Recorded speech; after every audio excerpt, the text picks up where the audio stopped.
Je vous salue dans le beau précieux nom de notre Seigneur Jésus. Mon nom, c'est Pasteur Albertus Spiro-Cancer. Je suis heureux de savoir que ce jour est notre jour de rencontre où je me présente à vous et d'abord à l'Éternel pour qu'il m'utilise comme un canal. Alors je prends ce moment comme un moment privilégié parce que qui suis-je moi pour que le Seigneur me choisisse pour être le canal qu'il utilise pour vous impacter et que son nom soit béni. Sans plus tarder, nous allons prier. Seigneur, nous voulons te rendre grâce pour ce moment. Nous voulons te le confier afin que tu conduises toutes choses selon ta volonté. Fais-le pour ta propre gloire.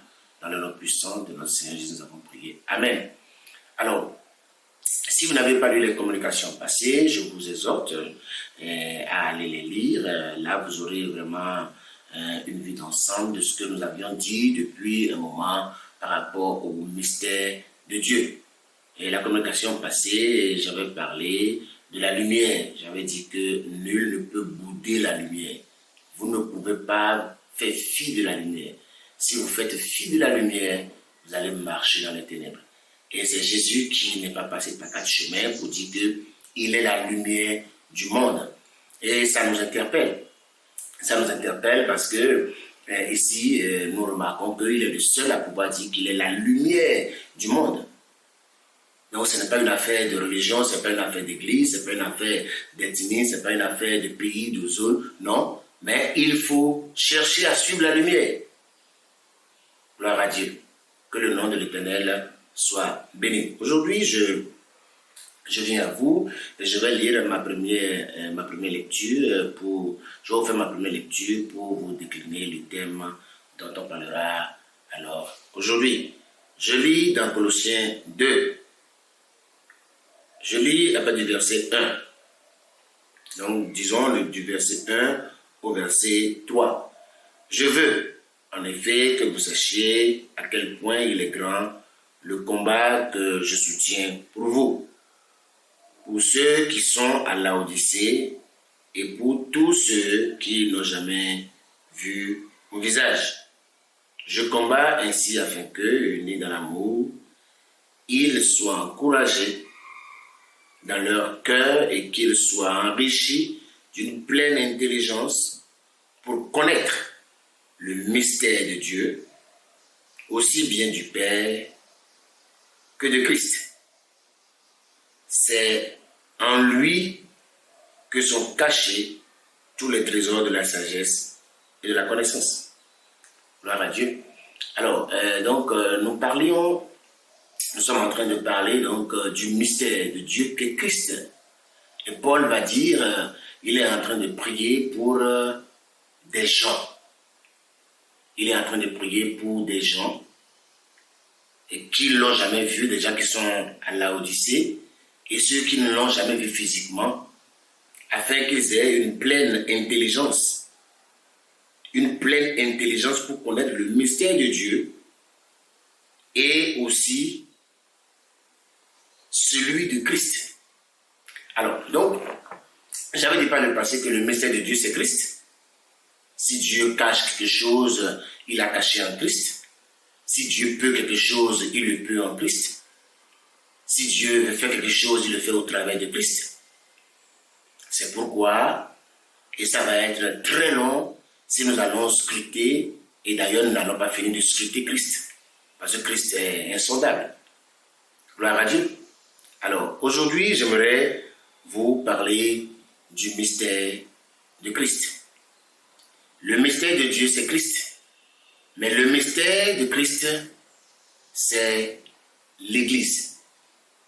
Le mystère de Christ, c'est l'Église. Donc, aujourd'hui, j'aimerais vous faire remarquer l'importance de l'Église. Quand je parle d'Église, je ne vous parle pas du bâtiment. Je ne vous parle pas d'une dénomination. Vous pouvez connaître des noms de dénominations, ce n'est pas ça qui m'intéresse. Et c'est surtout ça qui nous aveugle et qui nous amène à galvauder le terme Église. L'Église, c'est la personne morale que Christ connaît. C'est le corps du Christ. L'Église, ce n'est pas des individus. Dieu ne parle pas d'individus en parlant d'Église. Donc Paul ici, en parlant, en disant qu'il est en train de prier pour ceux qui sont à Laodicée, il ne parle pas d'individus. Non. Il ne parle pas d'individus.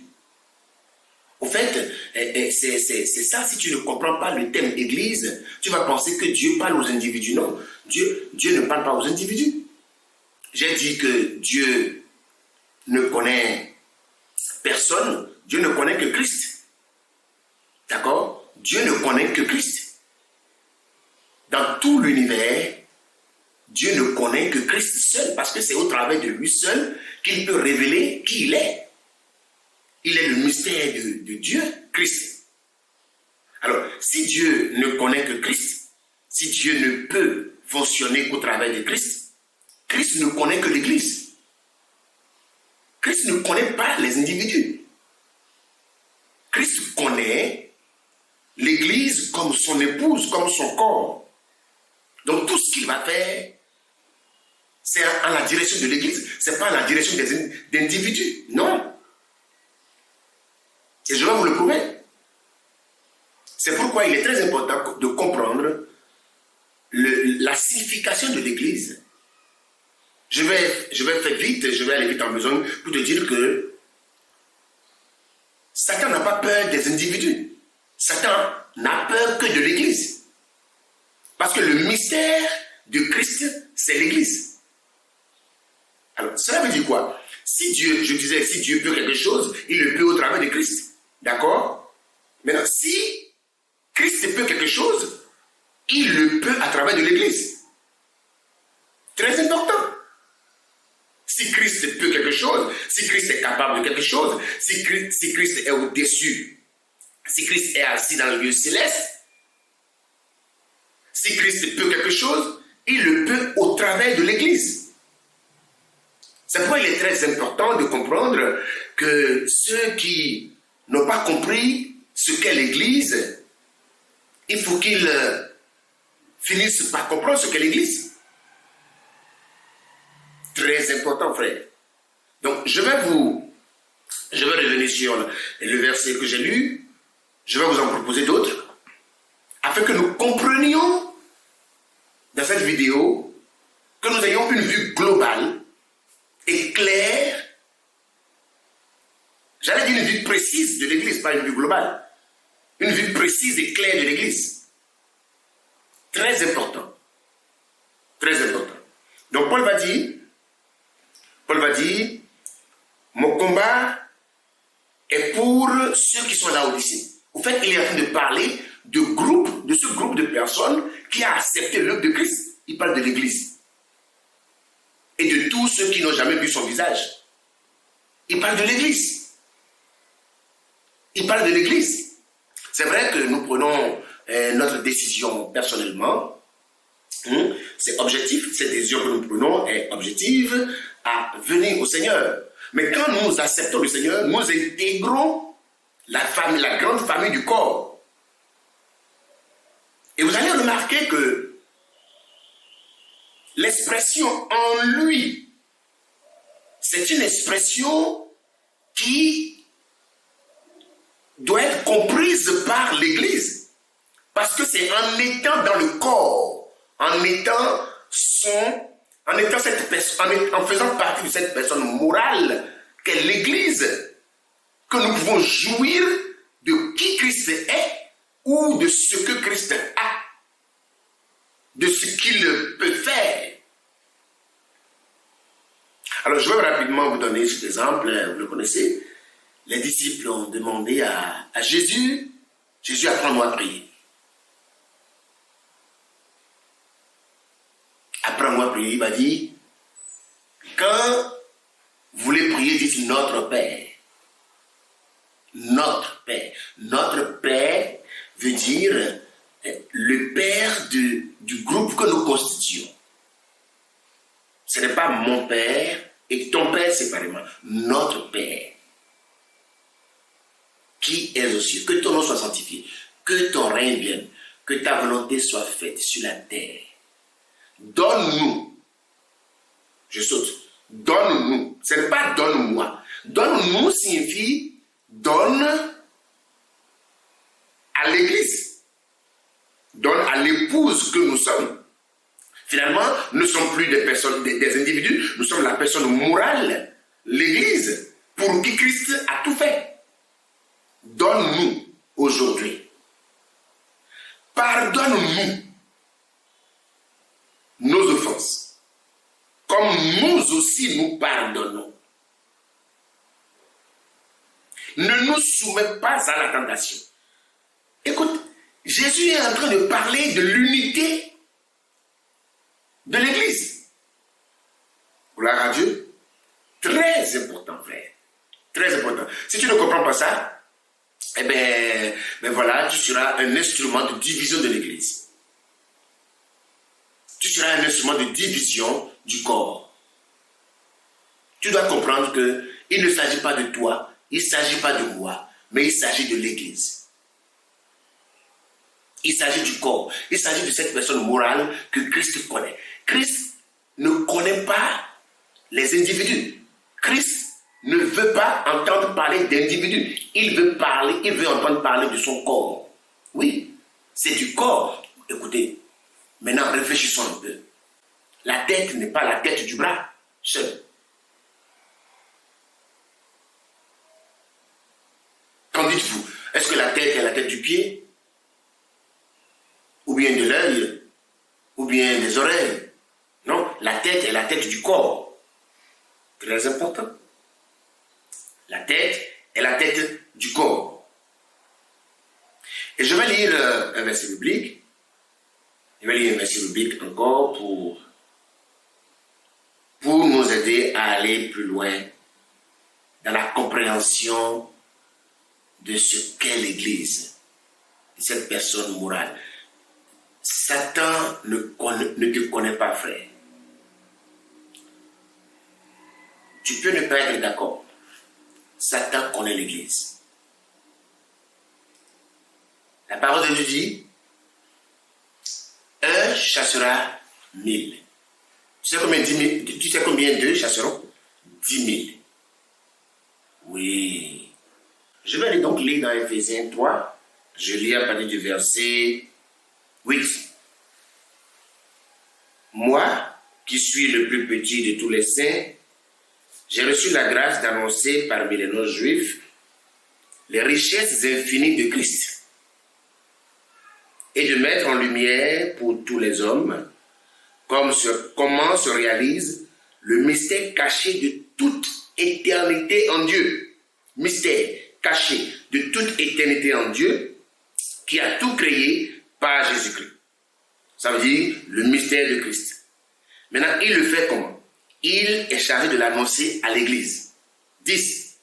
Ainsi, les dominations et les autorités dans les lieux célestes connaissent maintenant, par le moyen de l'Église, la sagesse infiniment variée de Dieu. Ainsi, les dominations et les autorités connaissent maintenant, par le moyen de l'Église, la sagesse infiniment variée de Dieu. Donc, je continue un peu en te disant que Satan n'a peur que de l'Église. Satan n'a pas peur de toi. Non, il a peur de l'Église. Satan a peur quand l'Église reste unie. Quand l'Église, le corps reste un, indivisible.